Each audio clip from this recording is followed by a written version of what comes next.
Hello fellow EN 210 online class students. My name is David Kautz and this is my critical paper response video thing. So first I want to talk to you about the experience of human life. I think the human experience is very interesting, it is very powerful, and it is a one-of-a-kind thing.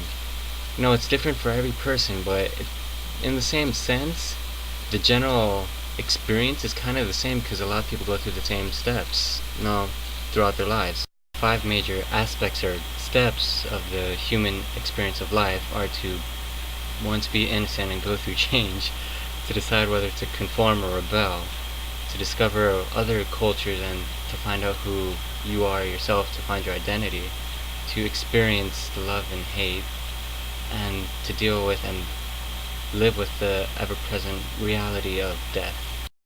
So the first major aspect of the human experience of life is change. Everyone goes to change at one point of their life, whether it's big or small, People experience change on a daily basis. One could even say changing the channel. So the literary piece I decided to choose to associate with change was Mango Street. I really enjoyed this short story. I liked how the little girl dealt with the change in her life. She was once so happy and believed in her parents because they had always promised her this big house or this perfect house for their family. Yet every time they moved from house to house, they just never delivered, and the little girl changed from being happy into, the sad little girl at the end. She was ashamed of where she lived. She didn't want to be associated with that house anymore. People always treated her differently once they found out that she lived there, and she just didn't want to deal with it anymore. The second major aspect of life is deciding whether to conform or rebel. The two may be very opposite in what they believe in, but the world needs them both.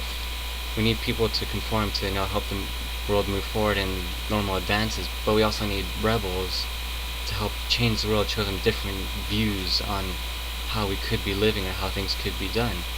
If, for an example, America was built by rebels, and what started out something so small has turned into something mass and one of the greatest countries out there. The example I want to use for this aspect is Martin Luther King's letter from Birmingham jail. He was thrown in jail for being a rebel, but he was never one of the violent rebels you hear about. He was very calm and aggressive. He never resorted to violence, but he never said no. He made his point, and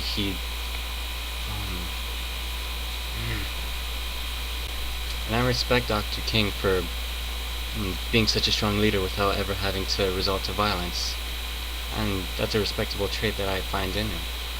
I also enjoyed how he described the irony that it's not the white racists that are holding back the country from, or that we're holding back the country from getting rid of the racial segregation. It's the white moderate, the ones who became used to it, who made it their day-to-day thing because they were just so used to it. I just thought it was kind of funny that I pointed that out.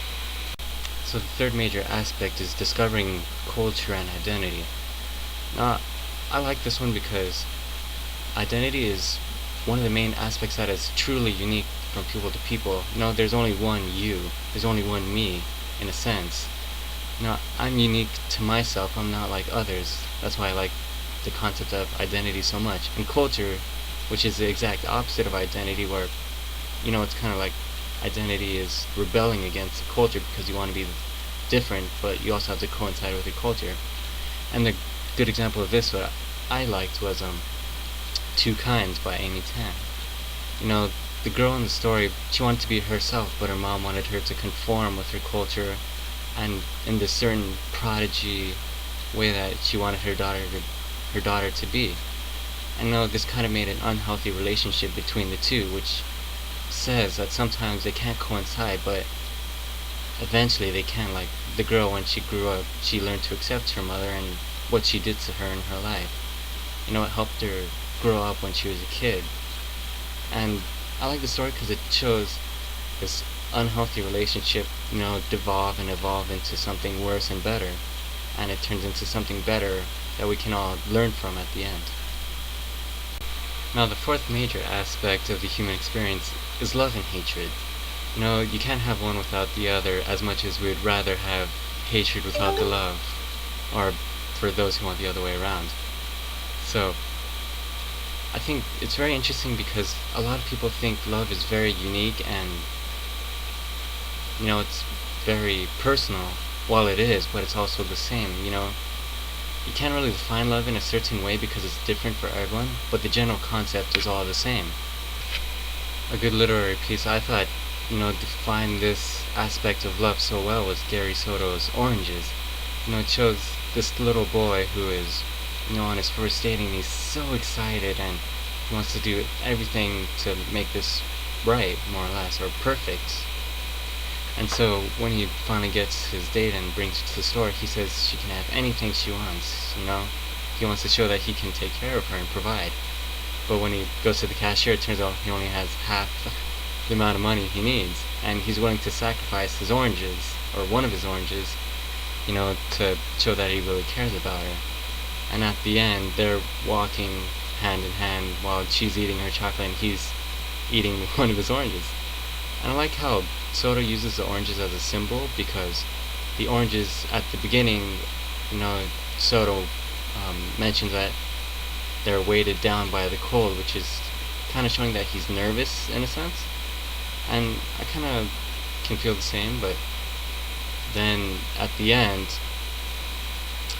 the oranges represent something bright against, the gray, dull snow color. So the oranges become so much better than what they were. And the last aspect of life is the ever-present idea and reality of death. Death is something very scary that I personally don't wish upon myself anytime soon. Death is really always there. It can happen right now. It can happen 2 days or 10 years from now. It's unpredictable. And one thing I thought kind of portrayed this death was the jilting of Granny Weatherall. Someone who was always very strong and independent in her life, could, do anything, deal with any problem, couldn't wrap her mind around the idea that she was actually dying, I think people are the same when they're dying. I hear a lot of people say, I'm not afraid to die, but I'm sure when they're on death's bed or when death's right around the corner knocking on their door, they're going to feel the same that she felt, very afraid and very fragile. It's a very common feeling for everyone to have when they're at that most vulnerable state of their life.